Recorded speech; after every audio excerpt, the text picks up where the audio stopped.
지갑 속 지폐 한 장. 이 종이에 적힌 숫자는 왜 가치가 있을까요? 잉크 때문도 아니고 종이의 재질 때문도 아닙니다. 우리가 이 종이를 돈이라고 믿고 있기 때문입니다. 그렇다면 질문을 바꿔보겠습니다. 만약 내일 아침 국가가 이 종이는 더 이상 돈이 아니라고 선언한다면 이 믿음은 얼마나 오래 유지될 수 있을까요? 이것은 가정이 아닙니다. 역사적 사실입니다. 인류 역사에서 등장한 화폐의 대부분은 결국 신뢰를 잃고 사라졌습니다. 2008년 이전까지 우리는 한 가지를 당연하게 여겼습니다. 은행은 안전하고 국가는 지급을 보증하며 시스템은 무너지지 않는다는 믿음 말입니다. 그러나 2008년 가을 월스트리트에서 그 믿음은 소리 없이 붕괴됐습니다. 거대 금융기관들이 연쇄적으로 쓰러졌고 평생 안정적이라고 믿었던 일자리는 하루아침에 사라졌습니다. 은행 앞에는 긴 줄이 늘어섰고 사람들은 처음으로 깨닫기 시작했습니다. 내 돈은 정말 내 것인가? 위기를 막기 위해 정부는 선택했습니다. 전례 없는 규모의 돈을 시장에 풀었습니다. 이른바 양적 완화였습니다. 시스템은 살아났습니다. 그러나 대가는 남았습니다. 화폐의 가치는 녹아내렸고 자산을 가진 사람과 그렇지 못한 사람의 격차는 급격히 벌어졌습니다. 이때부터 신뢰의 균열이 가기 시작했습니다. 국가가 발행한 돈, 중앙은행이 관리하는 시스템, 그리고 우리가 당연하게 믿어온 금융 질서 전체에 대한 의문입니다. 중앙에서 통제되지 않는 신뢰는 불가능한가? 권력이 개입할 수 없는 돈은 존재할 수 없는가? 이 질문의 정점에서 2008년 10월 9페이지짜리 문서 하나가 인터넷에 공개됩니다. 저자는 알려지지 않았습니다. 국적도 얼굴도 서속도 없었습니다. 사토시 나카모토. 우리는 지금까지도 그가 누구인지 모릅니다. 그러나 그 문서는 분명한 문제의식을 담고 있었습니다. 인간을 신뢰하지 말 것, 권력을 신뢰하지 말 것, 오직 규칙만을 신뢰할 것. 사토시의 제안은 단순했습니다. 누군가를 믿지 않아도 작동하는 시스템, 중앙의 승인 없이도 거래가 기록되는 장부, 그리고 누구도 임의로 바꿀 수 없는 발행 규칙. 그 결과로 등장한 것이 피트코인입니다. 피트코인은 처음부터 가격 상승을 약속하지 않았습니다. 편리함도 안정성도 보장하지 않았습니다. 대신 한 가지만을 고집했습니다. 규칙은 절대 바뀌지 않는다는 약속입니다. 발행량은 2100만 개로 고정되어 있고 누군가 더 찍어낼 수도 없으며 정치적 판단이나 위기 상황에 따라 수정되지도 않습니다. 이것은 기술적 발명이기 전에 신뢰에 대한 철학적 반박이었습니다. 하지만 오해해서는 안 됩니다. 피트코인은 위기의 순간마다 항상 안전 자산처럼 움직이지 않았습니다. 지정학적 충돌이 발생하면 자본은 여전히 금으로 이동합니다. 전기가 없어도 존재하고 인터넷이 끊겨도 손에 쥘 수 있기 때문입니다. 실제로 현재 시장에서도 금은 사상 최고가 구간에서 움직이고 있고 피트코인은 높은 변동성 속에서 여전히 자산인지 실험인지 평가받고 있습니다. 그럼에도 불구하고 이 디지털 자산이 사라지지 않고 오히려 제도권의 언어로 논의되기 시작했다는 사실은 하나의 변화를 의미합니다. 신뢰의 기준이 조금씩 이동하고 있다는 신호입니다. 과거에는 권력이 신뢰를 설계했습니다. 이제 피트코인은 코드가 그 자리를 넘보고 있다고 말합니다. 저는 피트코인이 옳다고 주장하지 않습니다. 금이 낡았다고 말하지도 않습니다. 단지 묻고자 합니다. 여러분은 무엇을 믿고 있는지, 그리고 그 믿음은 어떤 구조 위에 세워져 있는지. 사토시 나카모토의 설계에서 가장 중요한 전제는 이것이었습니다. 인간은 합리적이지 않다. 그들이 권력을 쥐면 반드시 남용한다. 그는 이 사실을 비난하지 않았습니다. 부정하지도 않았습니다. 그저 시스템 설계의 출발점으로 삼았을 뿐입니다. 기존 금융 시스템은 인간의 판단을 전제로 작동합니다. 중앙은행이 금리를 결정하고 정부가 통화량을 조절하며 위기 상황에서는 예외가 허용됐습니다. 문제는 이 예외가 반복된다는 점입니다. 처음에는 한시적이고 다음에는 불가피하며 마침내는 상수가 됩니다. 사토시는 다른 길을 택했습니다. 예외를 허용하지 않는 시스템, 누군가의 판단이 개입할 여지를 없앤 구조입니다. 피트코인의 장부는 특정 기관의 서버에 존재하지 않습니다. 전 세계 수많은 컴퓨터에 동시에 복제되어 있습니다. 누군가 기록을 바꾸려면 이 모든 장부를 동시에 조작해야 합니다. 이론적으로는 가능합니다. 그러나 현실적으로는 거의 불가능합니다. 그 이유는 기술이 아니라 비용 때문입니다. 피트코인은 거래를 기록하기 위해 작업 증명이라는 방식을 사용합니다. 단순히 버튼을 누르는 것이 아니라 막대한 전력을 소모해 수학 문제를 해결해야 합니다. 이 과정은 의도적으로 비효율적으로 설계되었습니다. 빠르지 않고 싸지도 않습니다. 왜일까요? 조작하려는 비용이 얻을 수 있는 이익보다 항상 크도록 만들기 위해서입니다. 이것이 사토시가 설계한 핵심적인 제약입니다. 비트코인은 선의를 전제로 하지 않습니다. 인간의 도덕성을 기대하지도 않습니다. 오직 한 가지를 가정합니다. 사람은 이익을 따진다는 것. 그리고 그 이익 계산 자체가 시스템을 지키도록 만들었습니다. 기존 금융 시스템에서는 신뢰의 대상이 명확합니다. 은행, 정부, 중앙기관입니다. 비트코인에서는 신뢰의 대상이 사라집니다.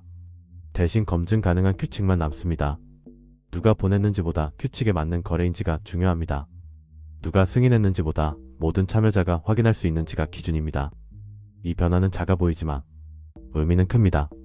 신뢰가 권위에서 검증으로 이동했기 때문입니다. 물론 완벽한 시스템은 아닙니다. 비트코인에도 이론적 취약점은 존재합니다. 51% 공격이라는 개념이 그것입니다. 그러나 이 역시 경제적 현실 앞에서는 제약을 받습니다. 그만한 자원을 투입할 수 있는 주체라면 시스템을 파괴하는 것보다 유지하는 편이 더 큰 이익이기 때문입니다. 아이러니하게도 비트코인은 인간의 탐욕을 이용해 인간의 탐욕을 통제합니다. 이것이 사토시의 설계가 지금까지 유지된 이유입니다. 하지만 이 시스템이 진정으로 기존 화폐와 다른 지점은 다른 곳에 있습니다.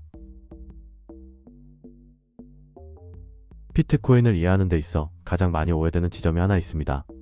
이게 왜 가치가 있죠? 실체도 없는데요.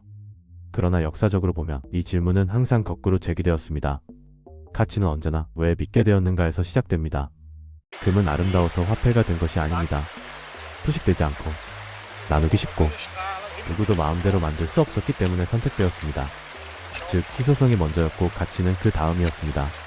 사토시 나카모토는 이 논리를 디지털 세계에 그대로 옮겼습니다. 비트코인의 총 발행량은 2100만 개로 고정되어 있습니다. 이 숫자는 정책도 아니고 약속도 아니며 변경 가능한 목표치도 아닙니다. 코드 그 자체입니다. 누군가 발행량을 늘리려면 전 세계 네트워크 참여자들의 합의를 동시에 얻어야 합니다. 그리고 그 합의는 사실상 불가능에 가깝습니다. 왜냐하면 발행량이 늘어나는 순간 이 시스템에 참여할 이유가 사라지기 때문입니다. 이것이 기존 화폐와의 근본적인 차이입니다. 법정 화폐는 위기가 오면 늘어납니다. 필요하다는 명분 아래 공급은 확장됩니다. 비트코인은 위기가 와도 늘어나지 않습니다. 오히려 더 느리게 공급됩니다. 이 구조의 핵심이 바로 반감기입니다. 약 4년마다 비트코인 채굴을 통해 새로 발행되는 비트코인의 양은 절반으로 줄어듭니다. 처음에는 50개, 그 다음은 25개, 12.5개, 그리고 지금은 3.125개입니다. 이 숫자는 사람의 판단과 무관하게 시간에 따라 작동합니다. 금리가 오르든, 정권이 바뀌든, 전쟁이 일어나든, 반감기는 예정된 일정대로 진행됩니다. 이것이 비트코인의 가장 불편한 특징입니다. 아무도 조정할 수 없습니다. 시장에는 종종 비트코인은 너무 변동성이 크다는 비판이 제기되곤 합니다. 맞는 말입니다. 단기적으로 보면 비트코인은 매우 불안정합니다. 그러나 여기서 하나의 질문을 던져야 합니다. 불안정한 것은 가격일까요? 아니면 규칙일까요? 비트코인의 가격은 매일 요동칩니다. 하지만 규칙은 단 한 번도 흔들린 적이 없습니다. 반대로 법정 화폐의 가격은 상대적으로 안정적일 수 있습니다. 하지만 그 규칙은 위기 때마다 바뀝니다. 이 차이가 시간이 흐를수록 신뢰의 성격을 바꿉니다. 비트코인은 오늘의 안정을 제공하지 않습니다. 대신 내일도 바뀌지 않을 규칙을 제공합니다. 이것이 기관 투자자들이 비트코인을 바라보는 관점입니다. 그들은 지금 가격이 얼마인지보다 10년 뒤에도 이 규칙이 유지될지를 봅니다. 그리고 지금까지 비트코인은 단 한 번도 자신의 규칙을 배신한 적이 없습니다. 물론 이 희소성이 곧바로 안전자산을 의미하지는 않습니다. 가격은 여전히 흔들리고 시장은 아직 성숙하지 않았습니다. 하지만 한 가지는 분명합니다. 비트코인은 더 이상 실험이 아닙니다. 이미 전 세계 자본이 그 규칙 위에서 가치를 매기고 있기 때문입니다. 이제 다음 질문을 해야 합니다. 수천 년의 시간을 통과한 금과 17년의 시간을 통과한 비트코인. 왜 시장은 이 둘을 경쟁이 아니라 조합으로 보기 시작했는지 말입니다. 지금 이 순간의 시장을 보겠습니다. 가정도 전망도 아닙니다. 이미 벌어진 사실입니다. 현재 금 가격은 온스당 4,500달러 선을 중심으로 움직이고 있습니다. 역사적 고점입니다. 같은 시기 비트코인은 한때 12만 달러를 넘겼다가 현재는 8만 달러 선에서 변동성을 겪고 있습니다. 같은 세계, 같은 불확실성 속에서 왜 두 자산은 전혀 다른 반응을 보였을까요? 이 질문이 오늘 영상의 가장 중요한 지점입니다. 최근 글로벌 자본은 명확한 신호를 받았습니다. 지정학적 충돌, 해상 봉쇄 위기, 국가 간 제재와 갈등. 이런 상황에서 자본은 본능적으로 검증된 안전으로 이동합니다. 그 결과가 금입니다. 금은 설명이 필요 없습니다. 인터넷이 끊겨도 존재하고 전기가 없어도 빛납니다. 국경을 넘을 수 있고 정치체제와 무관합니다. 금의 가격 상승은 기대가 아니라 도피의 결과입니다. 반면 비트코인은 다르게 움직였습니다. 위기 국면에서 비트코인은 주식시장과 함께 흔들렸습니다. 위험 자산처럼 취급되었습니다. 이 장면은 중요한 현실을 보여줍니다. 비트코인은 아직 위기 시초의 피난처가 아닙니다. 신뢰의 성격이 다르기 때문입니다. 금에 대한 신뢰는 시간의 축 위에 놓여 있습니다. 수천 년의 역사, 수많은 체제의 붕괴, 전쟁과 화폐 개혁, 비트코인에 대한 신뢰는 논리의 축 위에 놓여 있습니다. 코드, 합의, 네트워크와 규칙. 위기가 오면 시장은 아직 시간을 먼저 선택합니다. 이것이 현재 가격 차이가 말해주는 메시지입니다. 하지만 비트코인이 위기 때 흔들린다는 사실이 곧 실패를 의미하지는 않습니다. 오히려 이 자산이 어떤 단계에 있는지를 정확히 보여줍니다. 비트코인은 완성된 안전자산이 아니라 제도화되는 거시 자산입니다.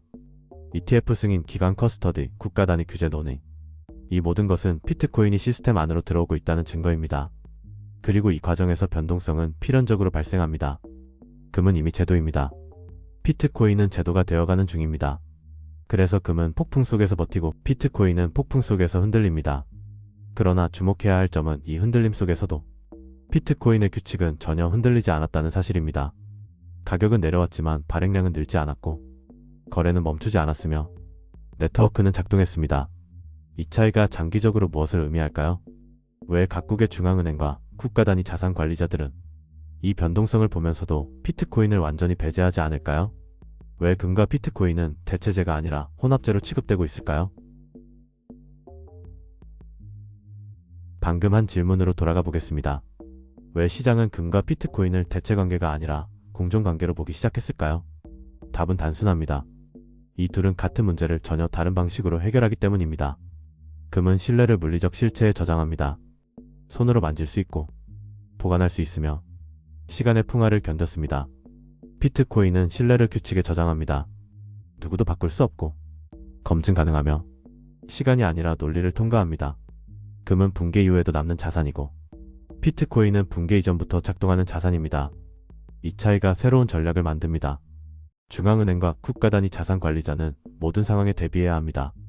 인터넷이 멈추는 상황, 국제 결제망이 차단되는 상황, 정치적 제재가 작동하는 상황. 이때 금은 최후의 물리적 보험입니다.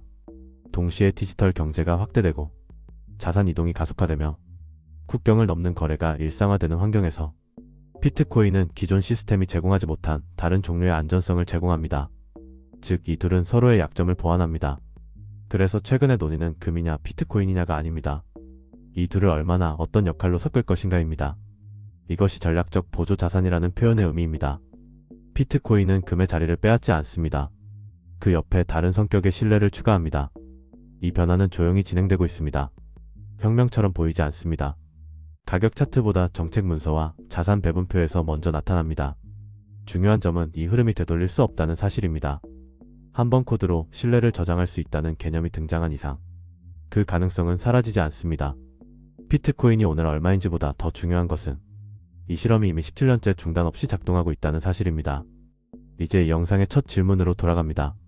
만약 국가가 내일 이 화폐는 더 이상 가치가 없다고 선언한다면 당신은 무엇을 믿을 수 있을까요? 역사입니까? 규칙입니까? 아니면 그 둘을 나눠 담은 포트폴리오입니까?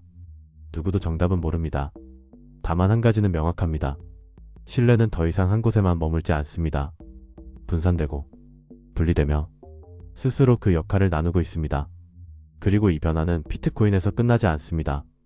다음 이야기에서는 이 신뢰 이동이 환율에 어떤 압력을 가하고 부동산이라는 가장 오래된 실물 자산에 어떤 왜곡과 균열을 만들어냈는지를 살펴볼 것입니다. 돈의 신뢰가 흔들릴 때 사람들은 어디로 이동하는가? 그 질문의 답은 이미 우리 일상 한복판에서 모습을 드러내고 있습니다. 설계도는 이미 공개되었습니다. 이제 우리는 그 위에서 선택하며 살아가게 됩니다. 여러분의 경제 대부 돈봉이었습니다.